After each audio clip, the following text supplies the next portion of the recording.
阿 Ken 啊，前幾日咧我買咗套樓，但係咧感覺到好焦慮，瞓唔着覺。明明交錢之前咧係心入面係好中意呢套房嘅，簽完之後咧發覺心裏邊係空蕩蕩嘅。點解買樓並冇好似我想象中咁開心呢？阿 Ken， 我到底係點樣呢？點算好呢？呢個咧係琴晚收到嘅私信。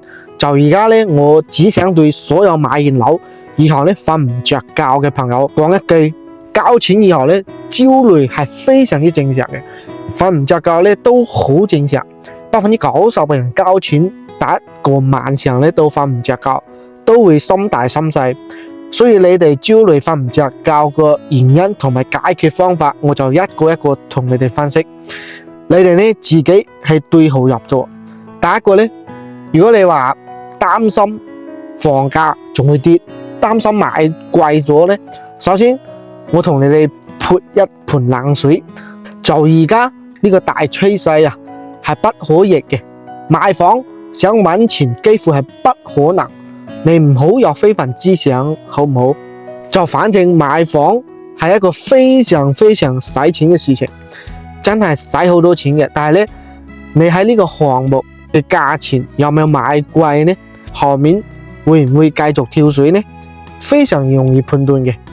秘笈咧只有一個，就你要學會去睇網簽備案嘅數據，一定要睇嗰個房管局官方上面，唔好去睇呢啲小軟件啊，同埋小程序呢啲，好多都係假嘅。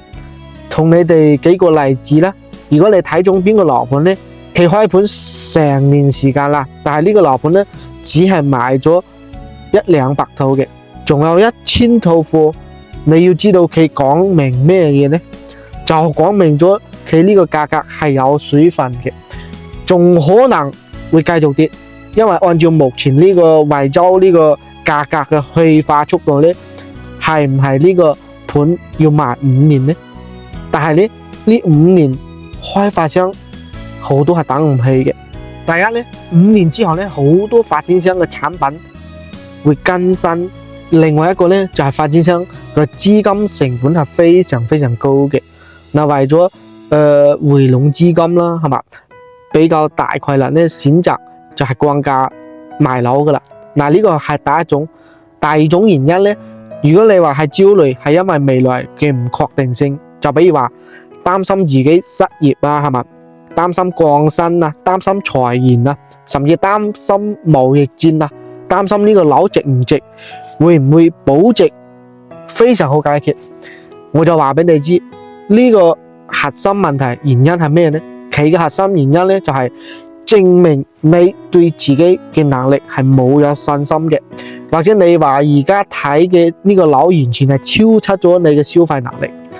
房其實好簡單嘅，超出咗消費能力呢，你就唔好超前消費，要乜你就係降低自己對房嘅要求，盡量減少你嘅房貸。